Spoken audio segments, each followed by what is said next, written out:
बोलिए श्री सर्वदेव भगवान की जय।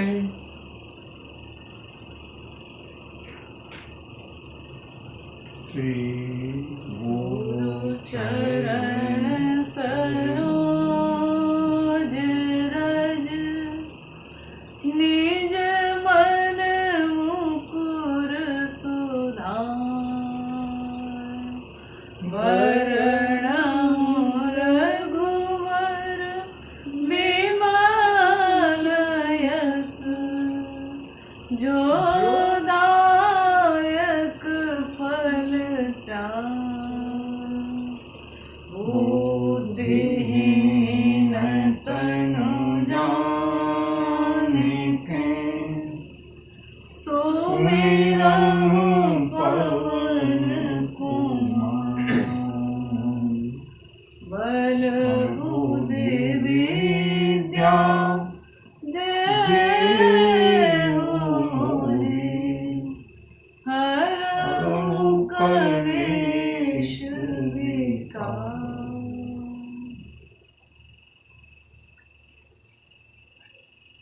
श्री राम कथा में प्रवेश करने से पहले 2 बार भगवान नाम संकीर्तन, तत्पश्चात कथा का हम लोग आनंद लेंगे। पहले हरि नाम संकीर्तन। हरे राम राम राम सीता राम राम राम। हरे राम राम राम सीता राम राम राम। हरे राम राम राम सीता राम राम राम। हरे राम राम राम सीता राम राम राम। हरे राम राम राम सीता राम राम राम। हरे राम राम राम सीता राम राम राम। हरे राम राम राम सीता राम राम राम। हरे राम राम राम सीता राम राम राम। हरे राम राम राम सीता राम राम राम। हरे राम राम राम सीता राम राम राम। हरे राम राम राम सीता राम राम राम। हरे राम राम राम सीता राम राम राम। हरे राम हरे राम हरे राम राम राम सीता राम राम राम। हरे राम राम राम सीता राम राम। बोलिए श्यावर रामचंद्र चंद्र की जय। बजरंगबली की जय। बाबा विश्वनाथ की जय।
प्रभु के श्री चरणों में नमन करते हुए जैसी उनकी प्रेरणा है और जब तक उनकी इच्छा है तब तक राम कथा का आनंद हम लोग ले रहे हैं।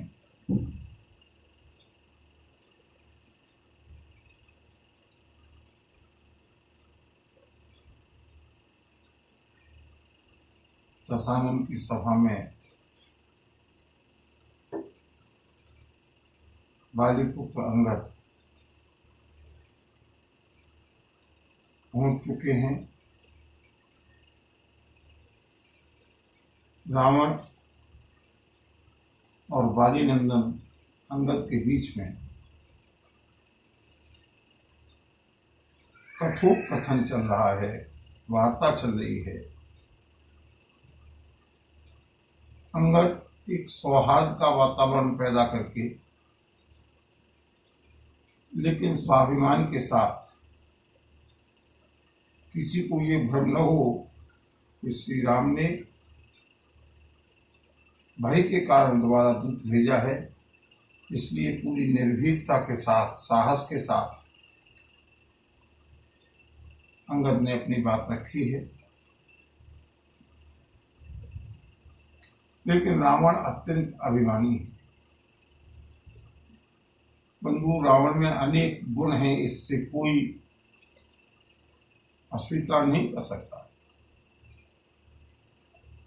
उत्तम कुल है, तपस्वी है, विद्वान है, बलवान है, अत्यंत धनवान है, वरदानी है, वरदान पाए हुए है।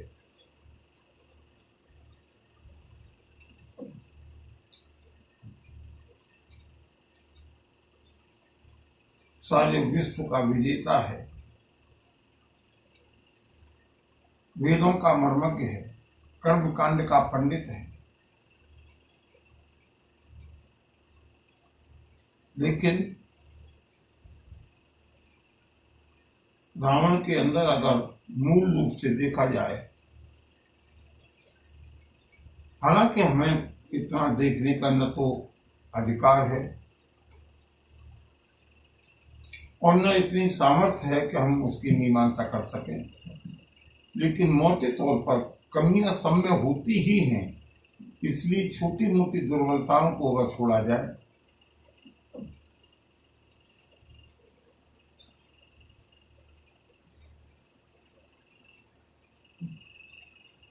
एक तो दो दुर्बलताएं विशेष रूप से हैं रावण में। विश्व विजेता होने का स्वप्न देखना तत्कालीन परिस्थितियों में राजाओं के लिए कोई बड़ी बात नहीं थी। रावण ने विश्व विजयी होने का स्वप्न देखा, देवताओं को परास्त किया, देवताओं को अपने अधीन किया, सब कुछ क्षम्य है। लेकिन एक चारित्रिक दुर्बलता रावण के अंदर ही बहुत बड़ी कमजोरी है।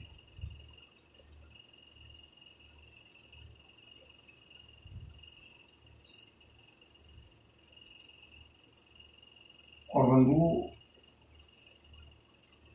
हमारे देश में चाहे जितनी बार दशहरे मनाई जाए, रावण का दहन किया जाए, पुतले जलाई जाए, लेकिन अफसोस इस बात का होता है कि हम केवल परंपरा का निर्वाह करते हैं, मनोरंजन करते हैं। कभी ये सोचने का प्रयास नहीं करते कि हम रावण को श्रेष्ठ क्यों नहीं मानते, राम को श्रेष्ठ क्यों मानते।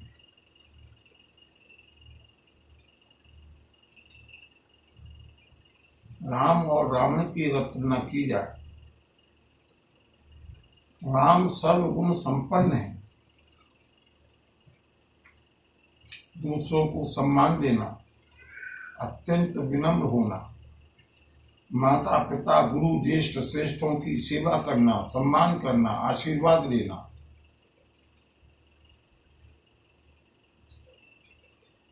ये सारे गुण रावण में नहीं है। इसलिए राम मर्यादा पुरुषोत्तम है। मर्यादा, हम प्राय प्रभु श्री राम को मर्यादा पुरुषोत्तम कहते हैं। कोई विचार कीजिएगा, मर्यादा पुरुषोत्तम का अर्थ क्या है? जो पुरुषों में उत्तम है, सर्वश्रेष्ठ है और मर्यादित है।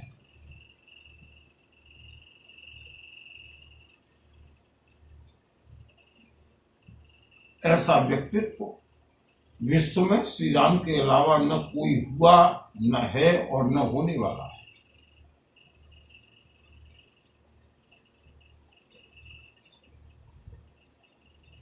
दूसरी ओर रावण, श्री राम अत्यंत संयमी है, कभी परिस्थिति की ओर दृष्टि से नहीं देखा। यद्यपि तत्कालीन परिस्थितियों में बहुपत्नी विवाह की परंपरा थी, लेकिन श्री राम ने गलत परंपराओं को प्रश्रय नहीं दिया। भले ही उनके उत्तम कुल की रघुवंश की परंपरा थी अनेक पत्नी रखने की, लेकिन श्री राम ने एक पत्नी व्रत होने का जो नियम बनाया, वो आज भी मनुष्य जाति में सिरोधार्य है। कम से कम हिंदू जाति में, हिंदू संप्रदाय में।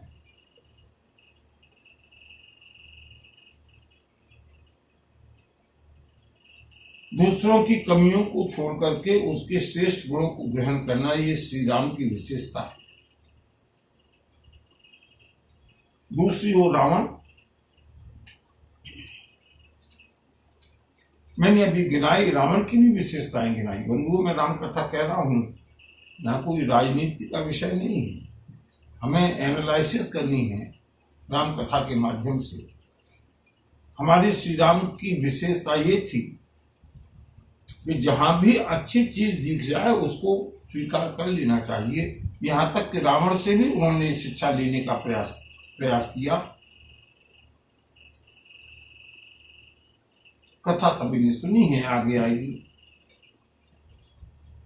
हम भी उसी परंपरा का निर्वाह करते हुए, रावण भी इसी आर्यावर्त का था, रावण भी आर्य जाति का था, रावण भी ब्राह्मण कुल का था, रावण भी कुलीन वंश का था। उसकी जो विशेषताएं थी, श्रेष्ठता थी, वो मैंने गिना दी। बलवान, तपस्वी, धनवान, ऊर्जवान आदि आदि। लेकिन दो प्रमुख दुर्बलताएं, एक चारित्रिक दुर्बलता। एक बार नहीं, रावण ने न जाने कितनी देव कन्याओं को, राज कन्याओं को, ऋषि कन्याओं को बलात्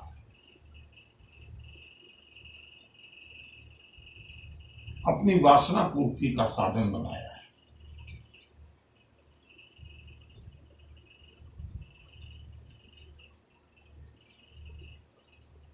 आज देश में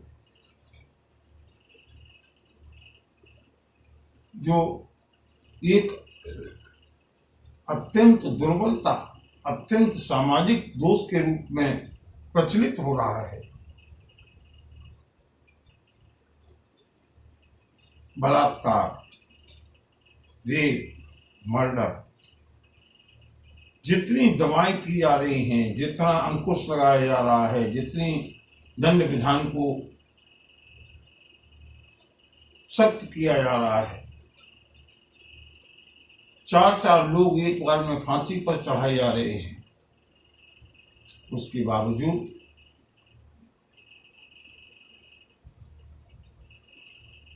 ये दुर्बलता रुकने का नाम नहीं ले रही है। तब ये सोचने के लिए मजबूर होना पड़ता है राम कथा कहते समय कि इस राम कथा की कितनी उपादेयता है, कितनी उपयोगिता है।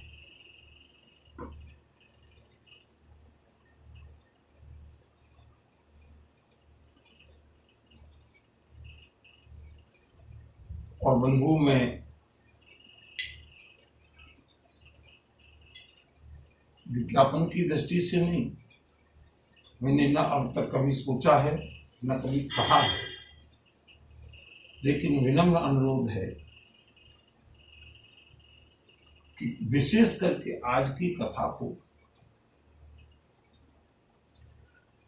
कथा के इस प्रसंग को इतना ज्यादा लोगों तक भेजने का प्रयास करें जिससे कि राम कथा की उपयोगिता, राम कथा का संदेश केवल आध्यात्मिक उन्नति के लोगों तक ही सीमित न रहे, जन कल्याण हो। गोस्वामी जी का राम कथा लिखने का उद्देश्य, दो उद्देश्य है। स्वांतः सुखाय तुलसी रघुनाथ गाथा। गोस्वामी जी कहते हैं, मैं किसी को प्रसन्न करने के लिए कथा नहीं लिख रहा। स्वांतः सुखाय, मेरे मन को प्रसन्नता हो, मेरे मन को शांति मिले, मेरे मन को आनंद प्राप्त। और दूसरा, कीरति भनित भूति बल सोई, सुर सरि सम सब कर हित होई, सुर सरि सम सब कर हित होई।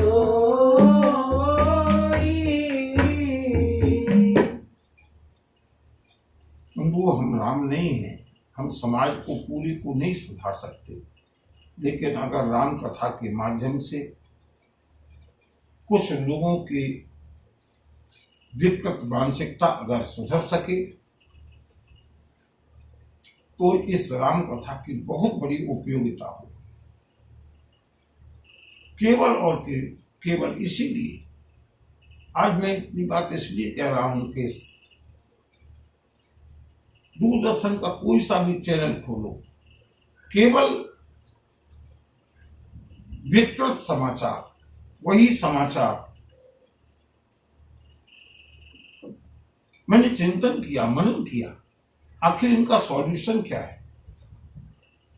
दंड विधान कितना भी कठोर किया जाए, सबके सामने दिल दहलाने वाली 4 लोगों को एक साथ फांसी हुई।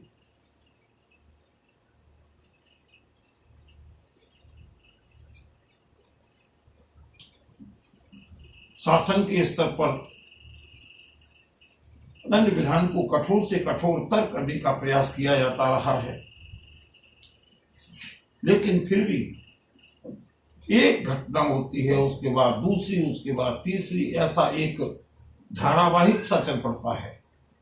तब लगता है कि केवल और केवल दंड विधान से नहीं, दंड विधान भी अत्यंत आवश्यक है और कठोर दंड विधान आवश्यक है, इसमें कोई शक नहीं। लेकिन केवल और केवल दंड विधान से अपराधों पर अंकुश नहीं किया जा सकता। अपराधों पर अंकुश करने के लिए लोगों की आपराधिक प्रवृत्ति को बदलना होगा, और आपराधिक प्रवृत्ति को बदलने का सबसे श्रेष्ठ, सबसे सरल, सबसे सुगम, सबसे सुगम्य और सबसे प्रभावी साधन राम कथा है। क्योंकि मैं समझता हूं, चाहे कोई कितना ही निकृष्ट पिशाच हो, लेकिन संभवतः राम तो सबके हृदय में बसते हैं। कोई किसी भी जाति का हो, धर्म का हो, पंथ का हो, विश्व के सभी लोग श्री राम को महामानव के रूप में, जिनकी श्रद्धा नहीं है वो भले ही भगवान के रूप में स्वीकार न करें, लेकिन महामानव के रूप में स्वीकार अवश्य करते हैं। ऐसे में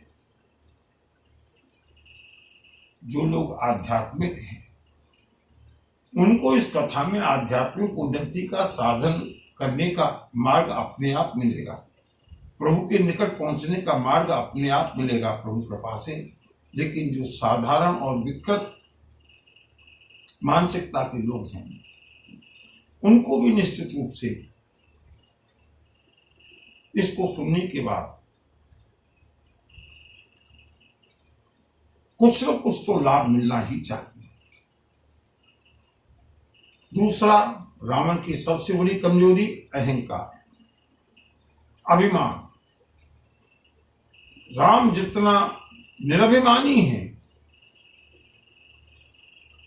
श्री राम जितने अभिमान शून्य हैं, अभिमान विगलित हैं, रावण का अभिमान चरम सीमा पर है। राम कथा के माध्यम से समाज को हमें ये संदेश देना है कि देखो,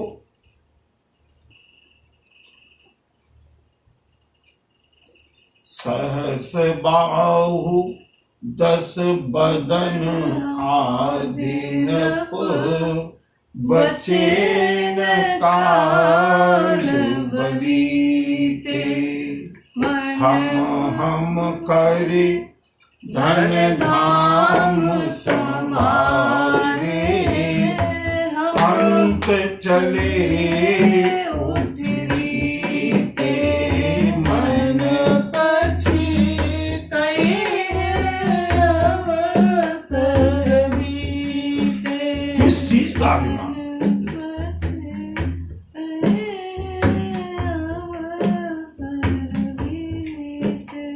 बिना चिंतन किए अभिमान जाएगा नहीं। केवल सुनने मात्र से अभिमान नहीं जाएगा, चिंतन करना पड़ेगा। धन का अभिमान है, यश का अभिमान है, बल का अभिमान है, संतानों का और परिवार का अभिमान है, शस्त्रों का अभिमान है।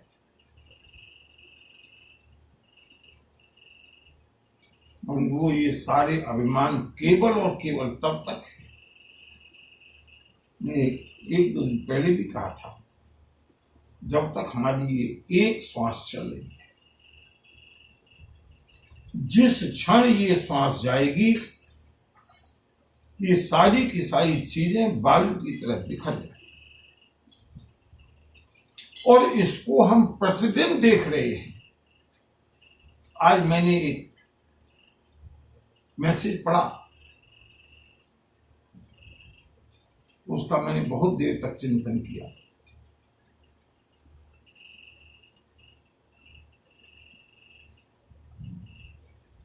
गुजरात के एक अत्यंत धनाढ्य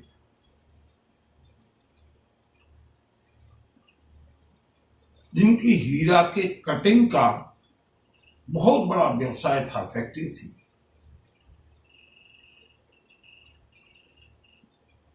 धनराशि को गिनाना तो आजकल अपनी सामर्थ्य के अनुसार ही संभव है।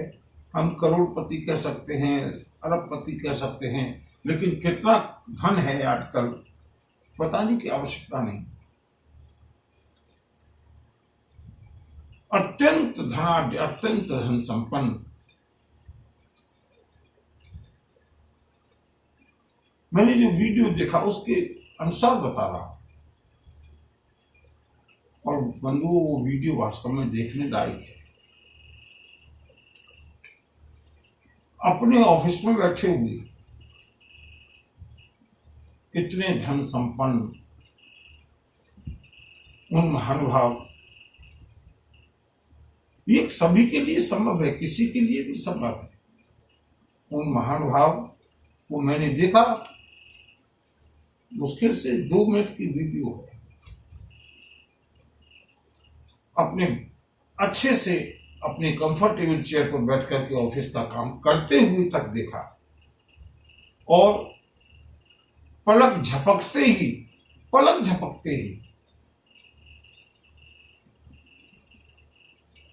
ये जो मशीन चल रही है,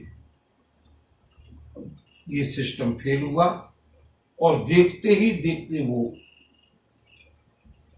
धड़ाम से कुर्सी से नीचे गिर पड़े। पूरा का पूरा ऑफिस, सारे लोग जितने भी उनके थे दौड़ करके आए, आकर के देखा तब तक तो प्राण पखेरु हो चुका था। यानी 2 मिनट की वीडियो में उनका नॉर्मल काम करते हुए देखना, उसके बाद उसके बाद उनका हृदय गति बंद होना, लुढ़कना, सब लोगों का आकर के संभालना, यहां तक कि पूरी वीडियो लगभग 2-3 मिनट की है। मैं विचार करता रहा, कितने अरमान रहे होंगे, कितने प्लान रहे होंगे, कितना अभिमान रहा होगा। अच्छी बात है, किस किस तरह से ये सब कुछ एस्टेब्लिश किया गया होगा। लेकिन कब बिछुड़ जाओ ये कोई राज कह सकता नहीं, कब बिछुड़ जाओ ये कोई राज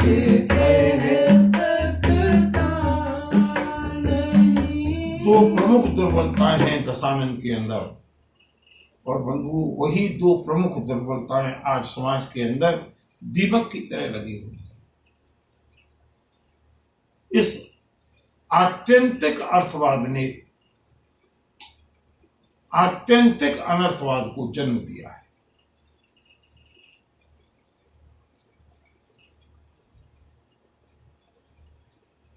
मुझे आज से 50-60 वर्ष पूर्व की भी दिन याद है। कितनी शांति थी समाज में, कितना सुकून था, कितना भाईचारा था, लोगों को एक दूसरे पर कितना भरोसा था। आज पैसे की अंधी दौड़ में, और कितना कमाएंगे इसकी कोई सीमा नहीं, और यही कमाते कमाते न जाने कब ये जो अनमोल शरीर हमको मिला है, जिसका उपयोग प्रभु ने न जाने क्या करने के लिए दिया था, भेजा था,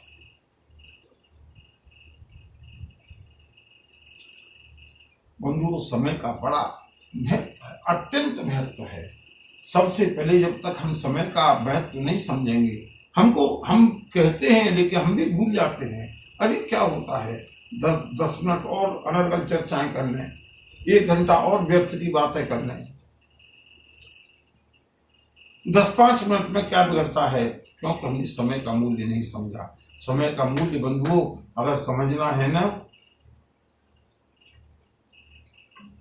उस विद्यार्थी से उस 1 वर्ष के समय का मूल्य समझो जो कि फेल हो गया। अब वो समझता है कि 1 वर्ष का मूल्य क्या है।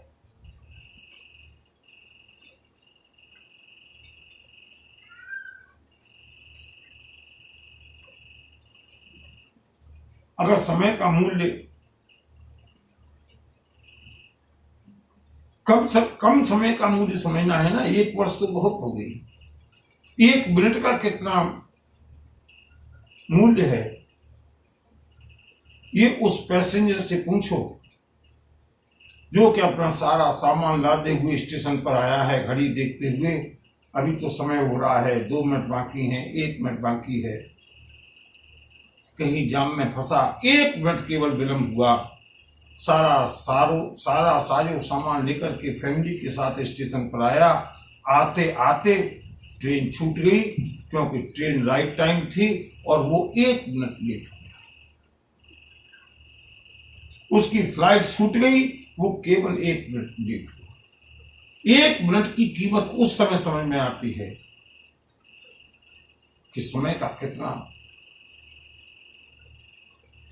मूल्य है। मैं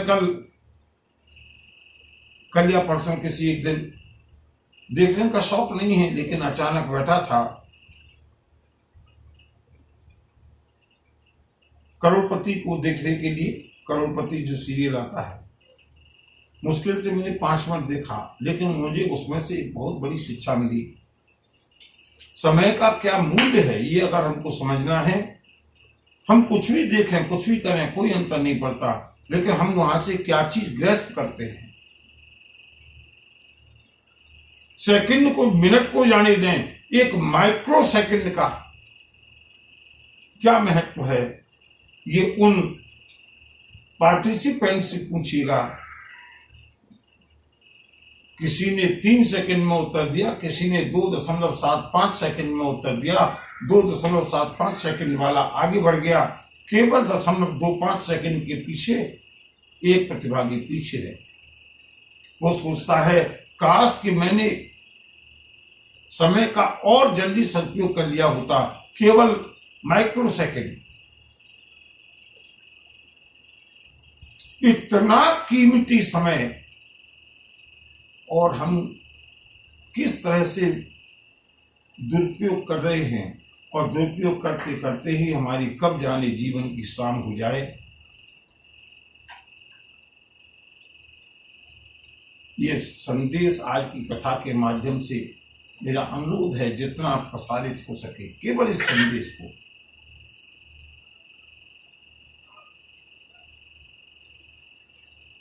दुश्चरित्रता जीवन में दीमक की तरह लगी रहती है।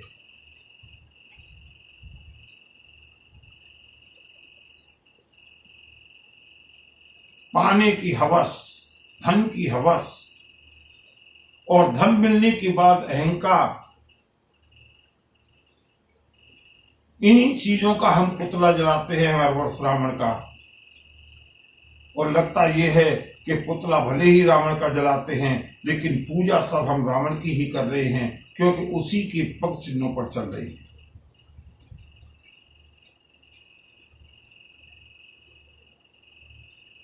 अगर हम वास्तव में राम कथा के अधिकारी बनना चाहते हैं ना, मेरा अनुरोध है, न केवल अपने बच्चों में, अपने पड़ोसियों में, अपने मिलने वालों में इस संस्कार को, इस संदेश को दें कि शरीर बहुत कीमती है, समय बहुत कीमती है।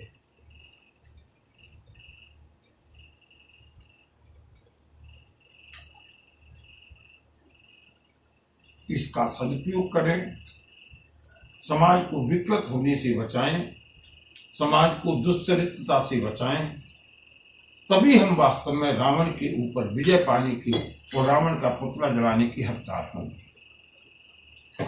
बोलिए भक्त वत्सल भगवान की जय। रावण का अहंकार बढ़ा हुआ है। अंगद ने समझाने का बहुत प्रयास किया। बंधुओं, मैं मानता हूं कि समझाने का प्रयास कभी कभी निष्फल होता है, लेकिन हमको मालूम नहीं है कि अगला व्यक्ति जिसको हम समझा रहे हैं वो पात्र है या नहीं।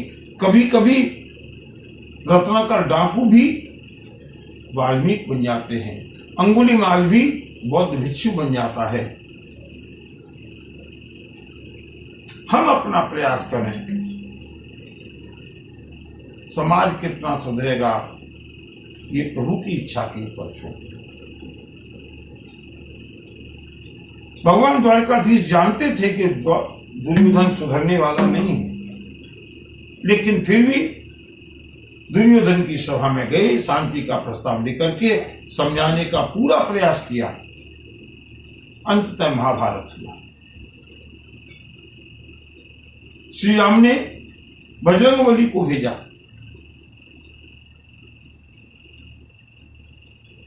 वो खोज के अभियान में गए थे, इसलिए श्री राम ने पुनः प्रयास किया, एक शांति प्रस्ताव भेजा जाए। अंगद जी को भेजा। अंगद ने पूरा प्रयास किया है बंधुओं, लेकिन दुराग्रही रावण का अभिमान तस से मस्त होने वाला नहीं।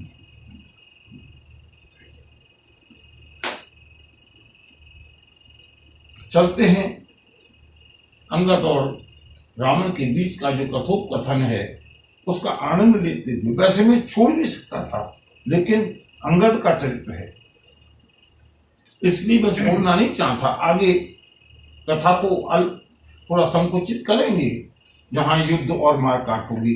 लेकिन जहां अंगद का चरित्र है, हम चौपाइयों के माध्यम से आगे बढ़ते हुए अंगद जी की जो बुद्धि चातुर्य है, कौशल है, उसका आनंद लेते हुए, उनके तर्कों का आनंद लेते हुए, रावण के अभिमान को समझते हुए कथा को आगे बढ़ाते हैं।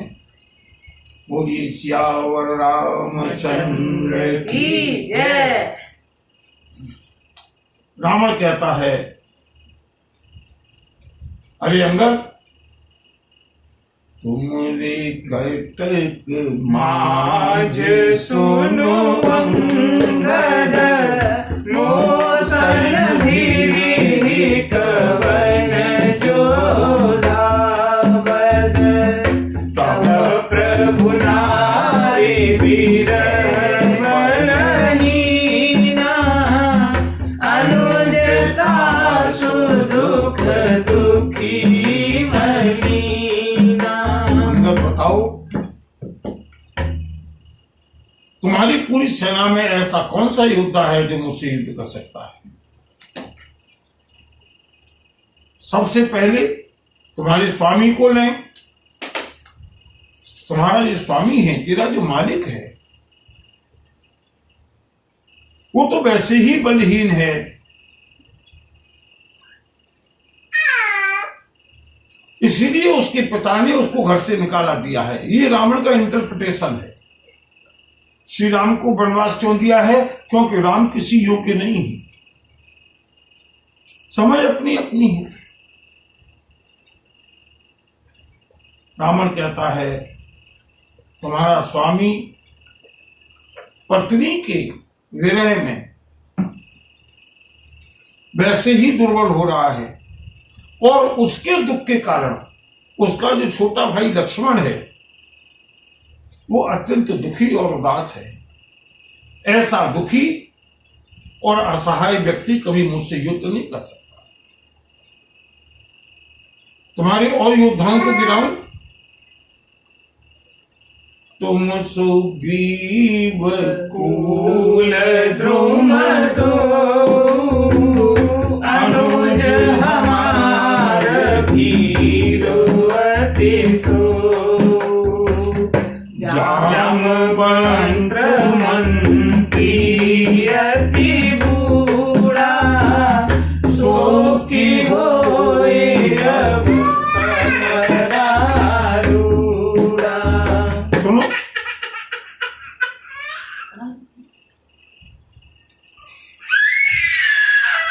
तुम और सुग्रीव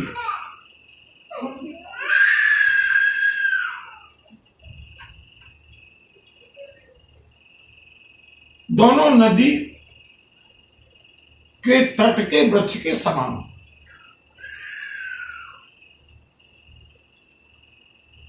तुम दोनों तो राम के एहसानों से दबे हुए हो। तुम हमारे सेना की किसी भी योद्धा से क्या युद्ध करोगे? मनु रावण का अभिमान बोल रहा है, और इसी का उत्तर आगे देंगे अंगद। मैं इसलिए इसका विश्लेषण कर रहा हूं। रावण कहता है, हमारा एक भगोड़ा भाई है विभीषण, उसको अगर तुम लोग योद्धा समझते हो तो समझ लो अत्यंत डरपोक है। उसने कभी किसी दिग्विजय में युद्ध में भाग नहीं लिया। अगर तुम ये सोचते हो कि विभीषण तुम्हारी युद्ध में सहायता करेगा, भ्रम है। और बंधुओं, जिस विभीषण को रावण आज भगोड़ा डरपोक कह रहा है, उसी विभीषण की गदा से हम आगे देखेंगे रावण मूर्छित हुआ है।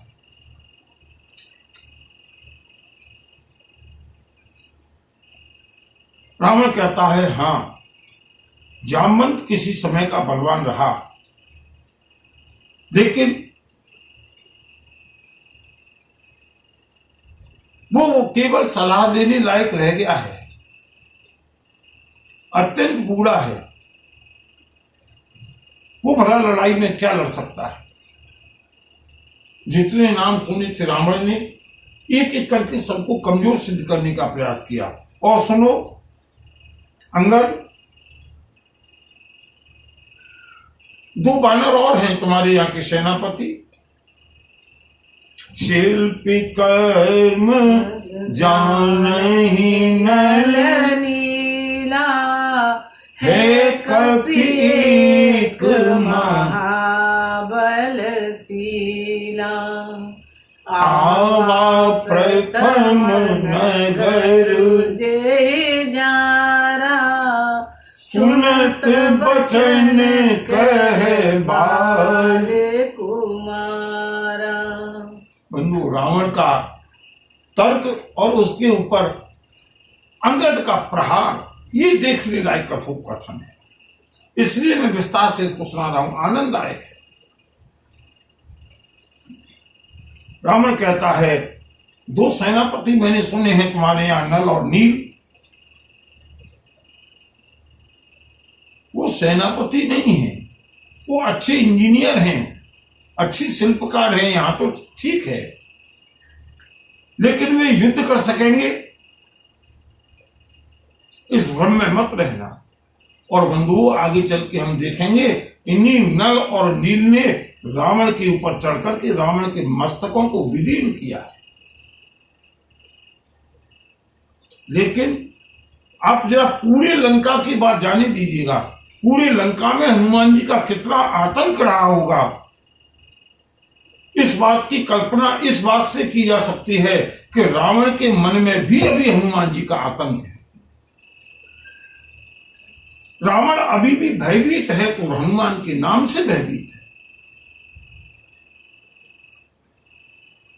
सारे योद्धाओं का विश्लेषण किया है रावण ने सोचा अभी अंगद हनुमान का नाम लेगा, उससे पहले ही रावण बोल पड़ा, हे कपि एक महाबलशीला।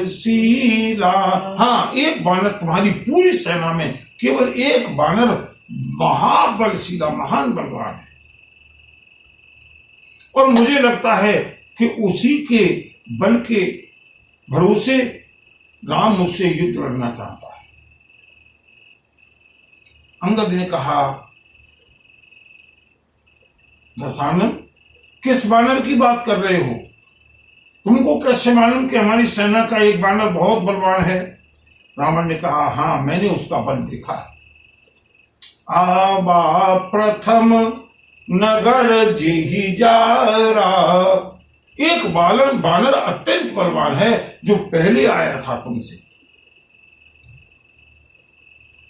जिसने सारी लंका को जला दिया, जिसने मेरे पुत्र का वध किया, जिसने अशोक वाटिका का संहार किया, जिसने अनेक राक्षसों का अकेले ही वध कर दिया, वो एक बानर वास्तव में बहुत बलवान है।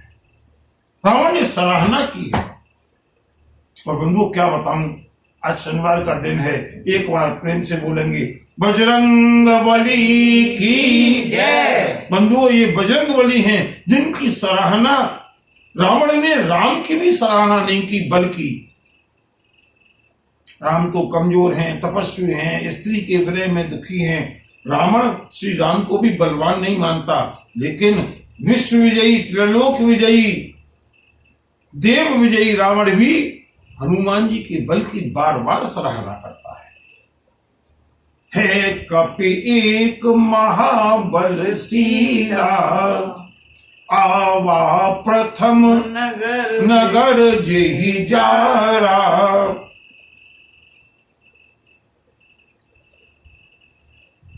अब आप कल्पना कर सकते हैं, अंदाज लगा सकते हैं, जब रावण के मन में इतना भय हनुमान का है, पूरी लंका का क्या हाल होगा।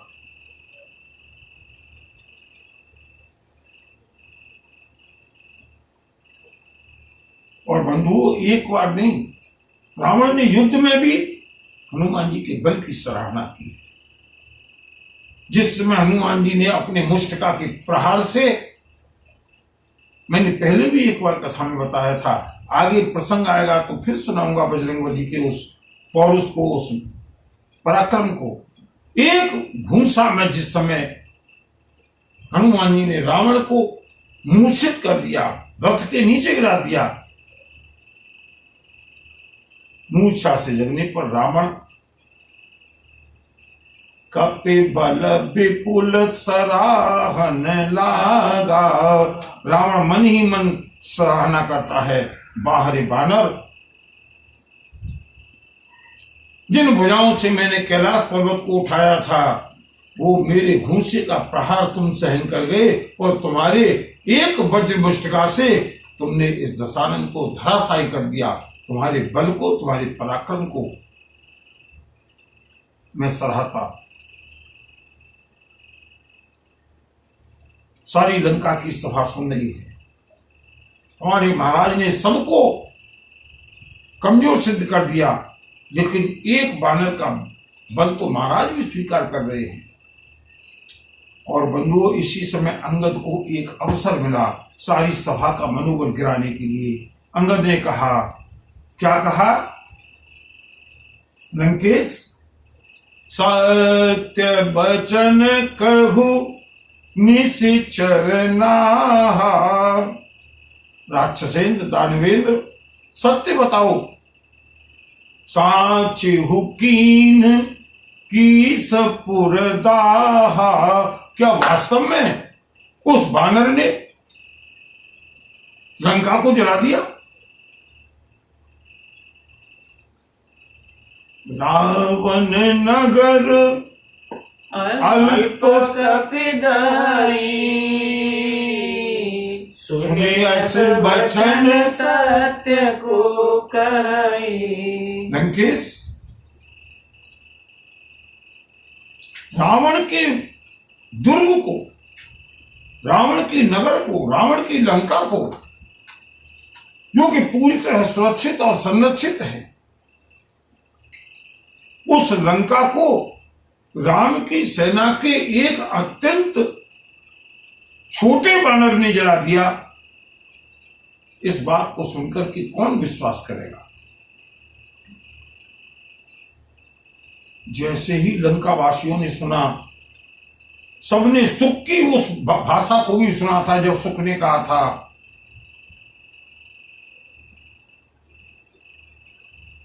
महाराज, सकल कपिन महते ही बल थोरा। सारे बानरों में सबसे कम बल उस बानर का है। जेहि पुर दहेऊ हतेऊ सुत तोरा। सकल कपिन महते ही बल थोरा। वो तो सबसे कमजोर बानर है। और आज अंगद ने कहा, क्या वास्तव में उस बानर ने लंका जला दी? वो तो हमारे रामादल का सबसे कमजोर बानर है। कौन विश्वास करेगा लंकेश? जिसकी तुम सराहना कर रहे हो ना, जो अति सुभट सराहे हो रावण, सो सुग्रीव के रघुधावन। चलई बहुत सो वीर न होई, पठवा खबर लेन हम सोई। क्या कितना मनोबल तोड़ा है अंगद ने। लंका के निवासियों को पसीना आने लगा सुनकर के। अंगद ने कहा, सुनो रावण, जो बहुत तेज दौड़ता हो, आजकल की भाषा में उसे रनर कहते हैं। आर्मी में भी रनर होते हैं। प्रत्येक बटालियन में, प्लाटून में रनर होते हैं। जो बहुत तेज दौड़ लेता है वो बहुत बलवान नहीं होता। जिस वानर को तुम महाबली कह रहे हो, वो सुग्रीव का महाराज सुग्रीव का अत्यंत छोटा सा दौड़कर चलने वाला संदेश वाहक है। ज्यादा तेज दौड़ने वाला बलवान नहीं होता लंकेश। और यहां पर अंगद ने रावण को नीचा दिखाने के लिए कहा, तुम जिसके बल की सराहना कर रहे हो ना, वो बानर तो मेरे अंडर में है, मेरे अधीन है। चौपाई का आप समझिए। पठवा खबर लेन हम सोई, हमने उस बानर को सीता जी का समाचार लेने के लिए भेजा था। वो बलवान नहीं है, वो तो सबसे कमजोर बालक है, वह बानर है। दशानन सत्य नगर कपि जारियु, बिनु प्रभु आए सुपाय, फिर न गयउ सुग्रीव पहीं, तेहि भय रहा लुकाय। रावण, तुमसे तो आज मुझको बड़ा महत्वपूर्ण सूचना मिली। क्या वास्तव में उस बानर ने लंका को जला दिया? और शायद उसने ये धृष्टता की क्योंकि प्रभु ने इसकी आज्ञा नहीं की थी। बिना प्रभु की आज्ञा के उसने लंका जला दी और इसीलिए रावण मुझको आना पड़ा, क्योंकि वो बानर तो यहां से लौटने के बाद राम की सेना में पहुंचा ही नहीं। इस भय के कारण कि कहीं महाराज सुग्रीव दंड न दें कि बिना आज्ञा के तुमने लंका में आग क्यों लगाई, कहीं छिप गया।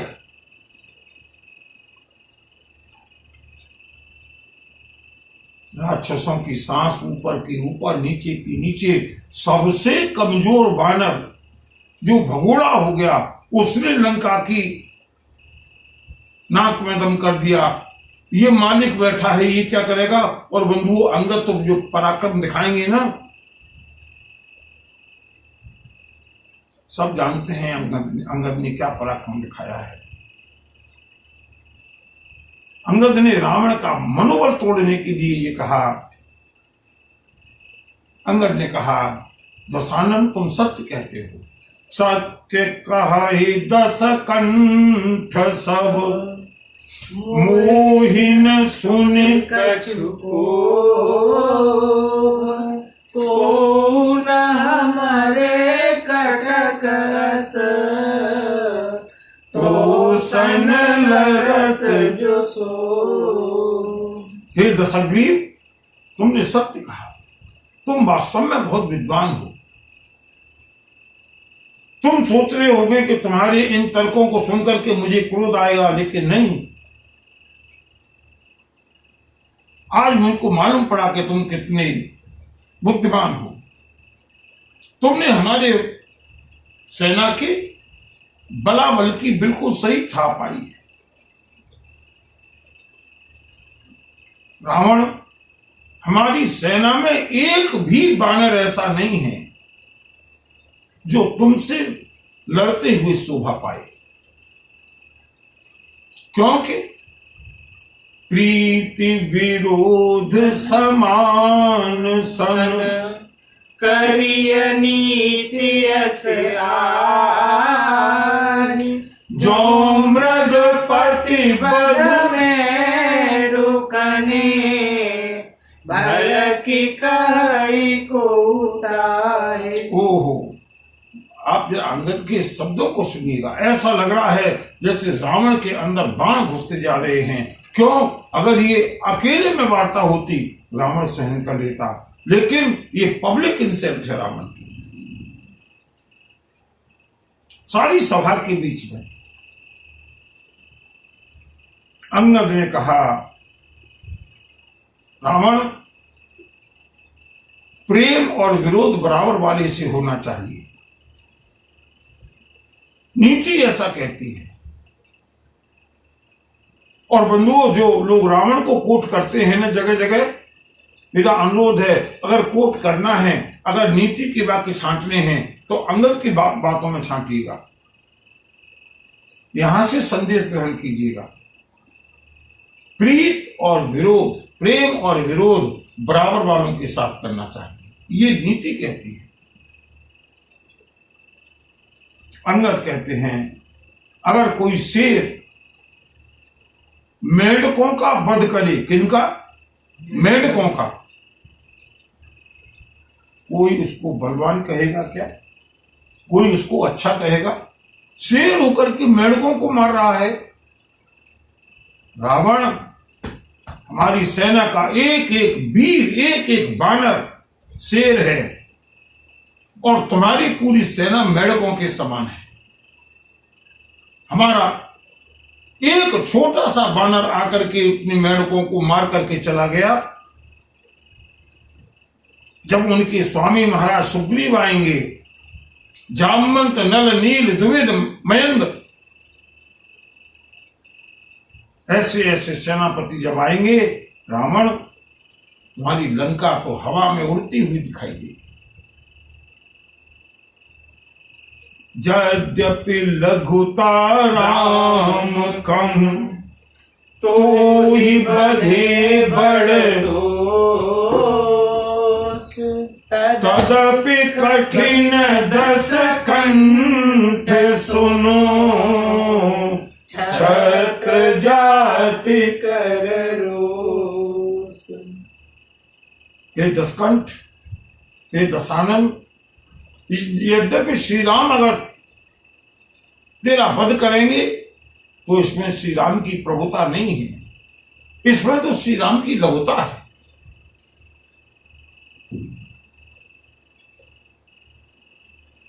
एक चींटी को मारने के लिए एटम बम छोड़ा जाए, श्री राम का एक एक बाण 100 समुद्रों को सुखाने के लिए पर्याप्त है। वे बाण जब तेरी इस सेना के ऊपर और तेरे ऊपर चलेंगे, ये राम के लिए महत्व की बात नहीं है, ये राम के लिए लघुता है। तेरा वध कर देना राम के लिए महत्वपूर्ण नहीं है, इससे राम का यश नहीं बढ़ेगा। लेकिन क्षत्रिय जाति का क्रोध बड़ा भयंकर होता है,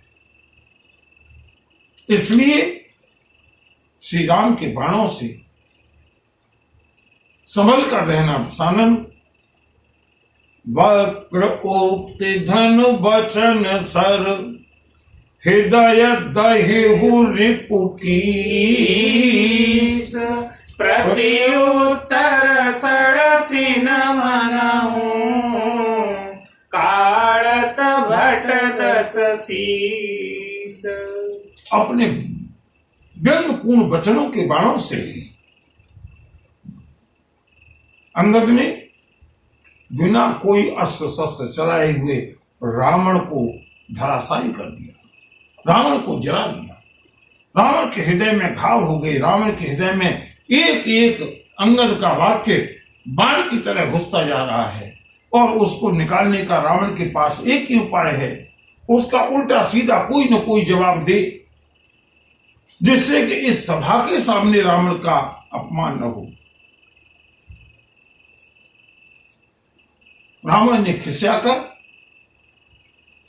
खिसियानी हंसी हंसते हुए सारी सभा के बीच में कहा, हंसे बोले दस मौली तब, कपि कर बड़ गुण एक,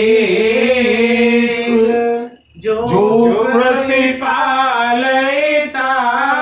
सुहित, करई उपाय अनेक। सियावर रामचंद्र पद जय शरण, शंकर हरि जय जय सिया, जय जय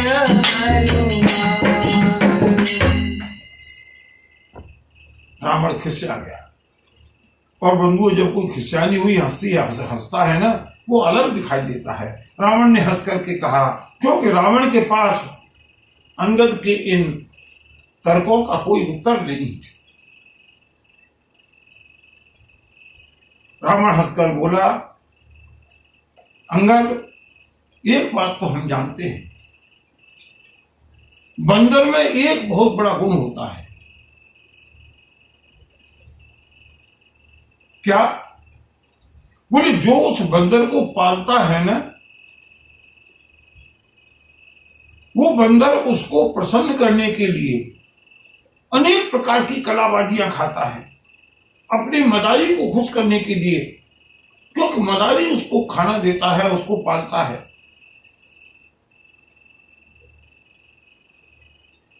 यही स्थिति तुम्हारी है अंगद।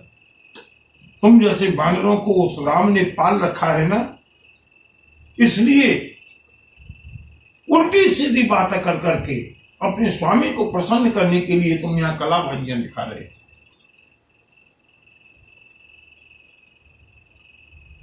अंगद ने कहा, दशानन, एक बानर में तुमसे ज्यादा बुद्धि होती है। बानर अपने पालने वाले को कम से कम प्रसन्न तो करता है, और रावण, तुम भी श्री राम के ही पाले हुए। ये सारी सृष्टि श्री राम की पाली हुई है। बानर कम से कम कृतज्ञ नहीं होता, कृतज्ञ तो होता है। और बंधुओं, वास्तव में अगर देखा जाए, आज विश्राम के समय पर भी फिर वही सामाजिक व्यवस्था सामने आती है। अगर हम पशु को पालें, बानर को पालें या कुत्ते को पालें, वो ज्यादा वफादार है, ज्यादा स्वामी भक्त है।